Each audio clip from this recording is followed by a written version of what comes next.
Opinion: India's tariff diplomacy, strategic autonomy in fractured global order. In an era where tariffs have re-emerged as a weapon of choice in global diplomacy, India stands as a compelling case study of a nation that has not only safeguarded its economic interests but also transformed external pressures into opportunities for growth and strategic autonomy.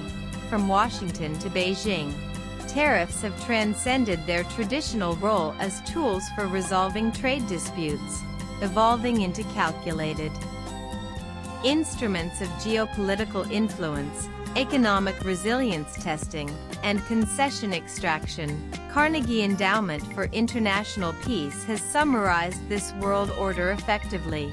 It says the global order is no longer shaped by alliances. Alliance is shaped by the ability of nations to protect their own economic sovereignty. Under Prime Minister Narendra Modi's leadership, India has navigated this volatile landscape with a blend of resolve, pragmatism, positioning itself as a pivotal player in a multipolar world. Tariffs are far from a modern invention. Their use as instruments of economic protection and geopolitical leverage dates back centuries.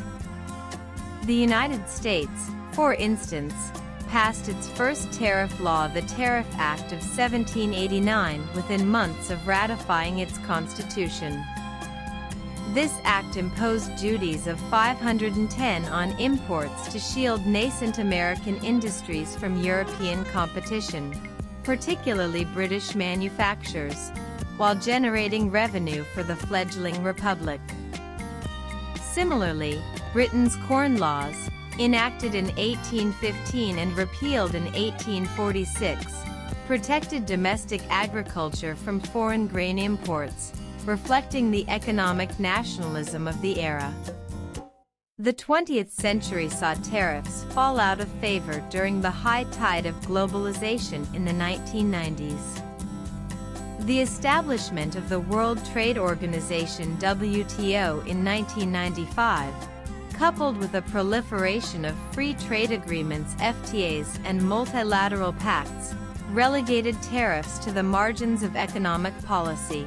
However, the 21st century has witnessed a dramatic resurgence of tariffs among the architects of globalization. The U.S.-China trade conflict, initiated in 2018 with tariffs on Chinese goods, marked a turning point, signaling that economic coercion through trade barriers was back on the global stage. Similarly, disputes such as the U.S.-EU steel and aluminium tariffs 2018-2021 and Japan-South Korea technology export restrictions 2019-2023 illustrate how tariffs have become tools of strategic rivalry, wielded against allies and adversaries alike. On July 30, 2025, U.S. President Donald Trump announced tariffs ranging from 10% on Indian goods on the pretext of safeguarding U.S. industries and the need to bolster American manufacturing. Less than a week later, the U.S. expanded the tariffs with India on imports of Russian oil, knowing fully well that the U.S., EU, and China were themselves buying more from Russia.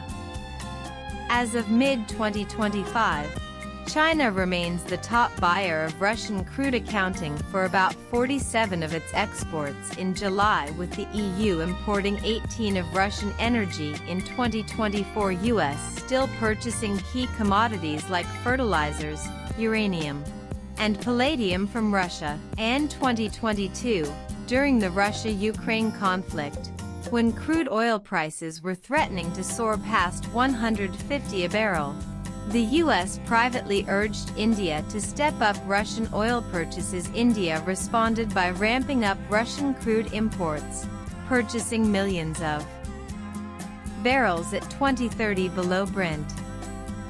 This strategic move prevented global oil prices from spiraling to $150,200, stabilizing them in the 80-90 range.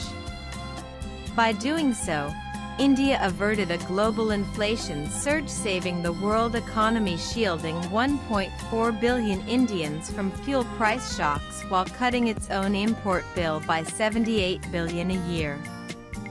India today sources crude oil from over 40 countries across 5 continents, a diversification strategy built to shield the economy from geopolitical shocks, price volatility, and supply disruptions. This expanded basket, ranging from Russia, Iraq, Saudi Arabia, and the UAE to the US, Brazil, Nigeria, and even small producers in Latin America and Africa, means no single nation controls India's energy lifeline, ensuring steady supply for its 1.4 billion citizens while giving New Delhi the leverage to secure the best prices in the global market.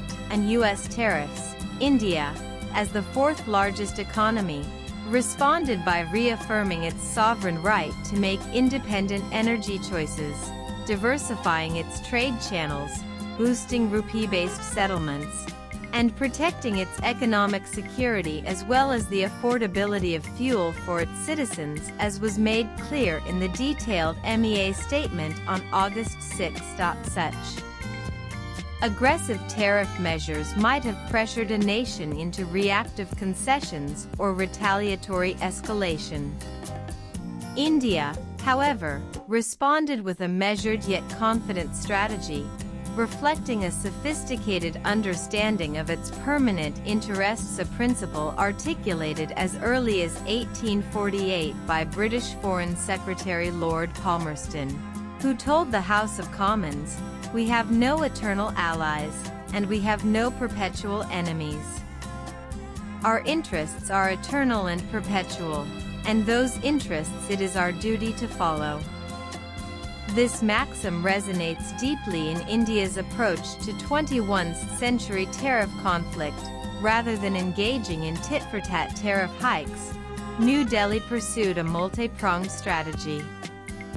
India had already accelerated efforts to diversify its export markets, concluding trade talks with the European Union. FTA negotiations resumed in 2023. Targeting completion by 2026.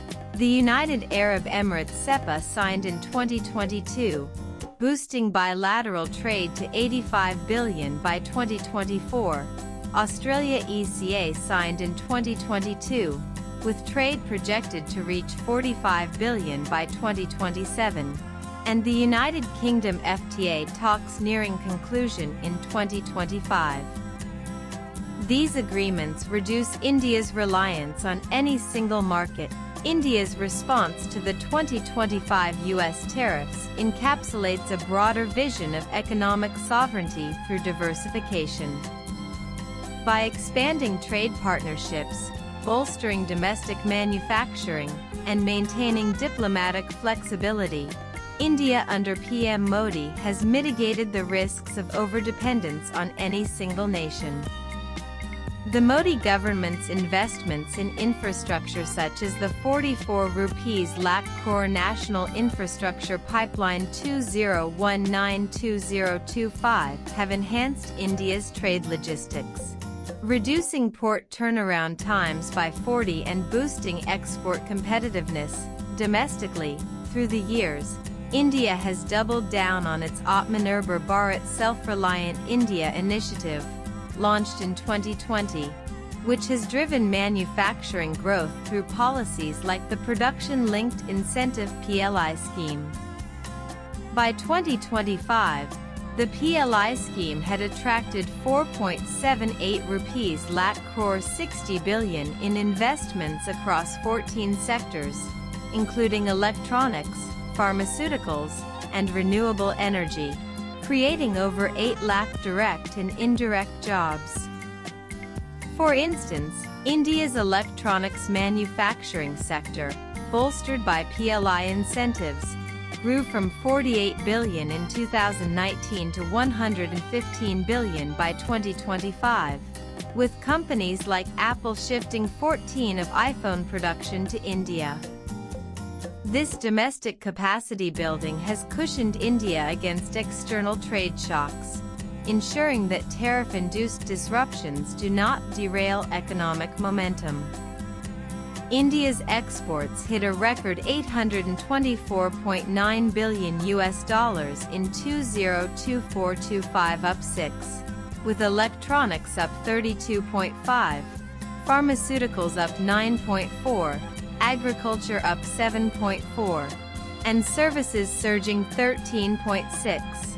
putting the country on track to cross $1 trillion in FY26. India's resilience in the face of tariff pressures stems from its unique position as one of the world's largest and most dynamic consumer markets. With a population of 1.45 billion, a middle class projected to drive consumption to $6 trillion by 2030, and a workforce adding 12 million new entrants annually, India wields significant bargaining power. Its domestic market is attractive for global investors and trade partners, making it difficult for any nation to sideline India in the global trade architecture. For example, India's pharmaceutical industry, often called the pharmacy of the world, supplies 20 of global generic drugs by volume, including critical medications for the US and EU. This market leverage gives India the confidence to negotiate from a position of strength. Moreover, India's focus on emerging sectors like renewable energy and semiconductors aligns with global trends. The National Green Hydrogen Mission, launched in 2023 with a 19,744 rupees crore outlay, aims to make India a global leader in green hydrogen production by 2030, attracting $8 billion in investments by 2025. Similarly, the India's semiconductor mission has secured commitments from companies like TSMC and Micron, with $10 billion in planned investments to establish India as a chip manufacturing hub.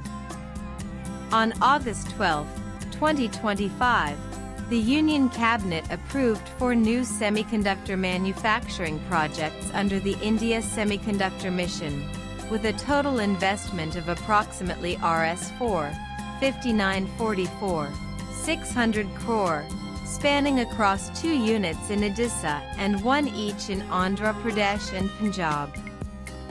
India is also set to produce its first indigenous semiconductor chip soon. Swipe left for next video. In a world where economic leverage is increasingly weaponized, India's tariff diplomacy under Prime Minister Narendra Modi offers a blueprint for other nations. Strategic autonomy is not about isolation but about building resilience through diversification. Pradeep Bhandari is BJP's national spokesperson. Views expressed in the above piece are personal and solely those of the author. They